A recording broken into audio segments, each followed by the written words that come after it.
സിയാസ് കിച്ചണിലേക്ക് എല്ലാവർക്കും സ്വാഗതം. ഞാൻ ഉണ്ടാക്കാൻ പോകുന്നത് ബട്ടർ സ്കോച്ച് കേക്കാണ്. അപ്പോൾ അതിന് വേണ്ടത് 1.5 കപ്പ് പഞ്ചസാര, 1 കപ്പ് മൈദ, പിന്നെ വാനില എസൻസ് വേണം, baking powder, butter scotch essence, പിന്നെ മുട്ടയെല്ലാം ശരിക്ക് കടഞ്ഞെടുത്തിട്ട് 3 പ്രാവശ്യമായിട്ട് മൈദ ഇട്ട് കൊടുക്കുക. ചെറുതായിട്ട് ഒന്ന് ബീറ്റ് ചെയ്ത് കൊടുക്കണം. ഇതെല്ലാം ബീറ്റ് ചെയ്ത് നന്നായിട്ട് ബീറ്റ് ചെയ്ത് കേക്ക് ടിന്നിലേക്ക് ഒഴിച്ച് തട്ടി കൊടുക്കുക. റെഡിയായി. ഇനി ഓവനിലേക്ക് വെച്ച് കൊടുക്കുക. അപ്പോൾ അതിൻ്റെ ഇടയിൽ 1 കപ്പ് ക്രീം എടുത്തിട്ട് ബീറ്റ് ചെയ്ത് വെക്കണം. പിന്നെ പഞ്ചസാര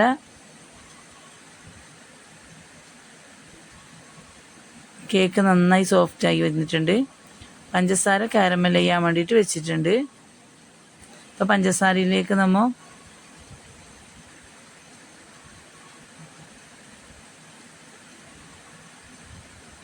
ബദാമും കടലയും ഇട്ട് കൊടുക്കണം.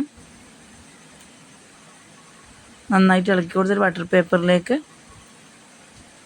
എല്ലാം ഒന്ന് സെറ്റാക്കിയിട്ട് ബട്ടർ പേപ്പറിൽ ഒഴിച്ചു കൊടുക്കുക. അപ്പോൾ അതാടാക്കാൻ വെച്ച് അതിനടുത്ത് ബട്ടർ സ്കോച്ചിൻ്റെ സോസ് ആക്കുന്നത് പഞ്ചസാര മെൽറ്റായി വരുമ്പോൾ ബട്ടർ ഇട്ട് കൊടുക്കുക. പിന്നെ 2-3 കഷ്ണം ചോക്ലേറ്റ് ഇട്ട് കൊടുക്കുക, വൈറ്റ് ചോക്ലേറ്റ്. പിന്നെ ക്രീം ഒഴിച്ചു കൊടുക്കണം. കുറച്ച് കുറുകി വരുമ്പോൾ എടുക്കുക.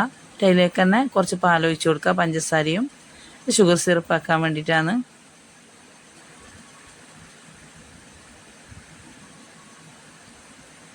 ഇനി കേക്ക് നമുക്ക് കട്ട് ചെയ്തെടുക്കാം.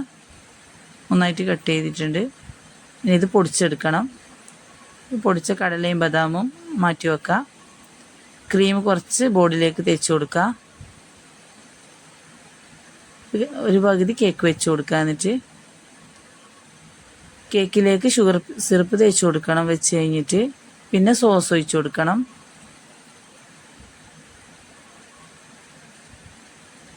പിന്നെ പൊടിച്ച കടലയും ബദാമും ഇട്ട് കൊടുക്കുക. പിന്നെ ക്രീം വെച്ച് കൊടുക്കുക. പിന്നെ അതേപോലെ തന്നെ എല്ലാം കേക്ക് ചെയ്തെടുക്കണം.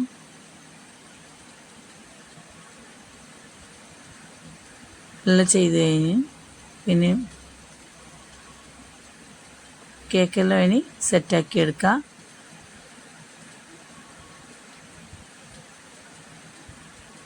കേക്ക് സെറ്റായി അതിൻ്റെ മുകളിലേക്ക് സോസ് ഒഴിച്ച് കൊടുക്കുക. സോസ് ഒഴിക്കുന്നത് ഡെക്കറേഷൻ ചെയ്യാൻ വേണ്ടിയിട്ടാണ്. വലിയ ഡെക്കറേഷനൊന്നുമില്ല, സാധാ ഡെക്കറേഷനാണ്. അപ്പം അങ്ങനെ സോസ് ഒഴിച്ച് കൊടുത്ത് പിന്നെ കടലയും ബദാമും പൊടിച്ചത് സൈഡിൽ വെച്ച് കൊടുക്കുക. അതിൻ്റെ പേരെഴുതുക. അപ്പോൾ ഇത്രയും ഇന്നത്തെ വീഡിയോ. എല്ലാവരും സബ്സ്ക്രൈബ് ചെയ്ത് സപ്പോർട്ട് ചെയ്യണം. ഇൻഷാ അല്ലാഹ് അടുത്ത വീഡിയോയിൽ വീണ്ടും കാണാം.